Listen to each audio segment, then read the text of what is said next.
চট্টগ্রামের মানুষের পছন্দের একটি খাবারের মধ্যে ফুলুরি একটি খাবার। তো এটাই আমি আপনাদের সাথে সাধারণভাবে রান্না করে দেখাবো। আসসালামু আলাইকুম এভরিওয়ান। তো এখানে আমি একটা হাঁড়িতে প্রথমে কিছু রসুন কুচি লাল করে ভেজে নিলাম।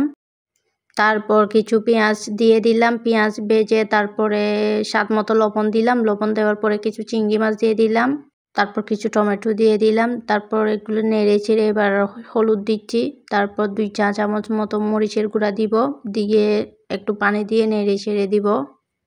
তো আমি পানি দিয়ে ভালোভাবে কষিয়ে নিব, অফ ক্যামেরায় ভালো করে কষিয়ে নিব একদম। তারপর ঝোলের পানি দিয়ে দিব, এই যে পরিমাণ মতো ঝোলের পানি দিয়ে দিচ্ছি। তারপর পানিগুলা হয়তো এখন বেশি লাগতেছে, কিন্তু যখন রান্না শেষ হয়ে যাবে তখন পানিগুলো একদম টেনে নিবে। ফুলুরিগুলা এগুলো একদম ফুলে উপরে উঠে যাবে।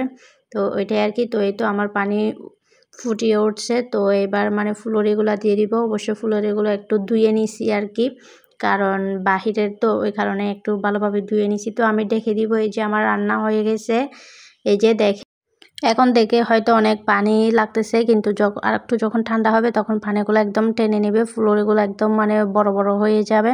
তো আমি একটা প্লেটে ঢেলে নিচ্ছি আর কি, জাস্ট একটু ডেকোরেশনের জন্য আর কি।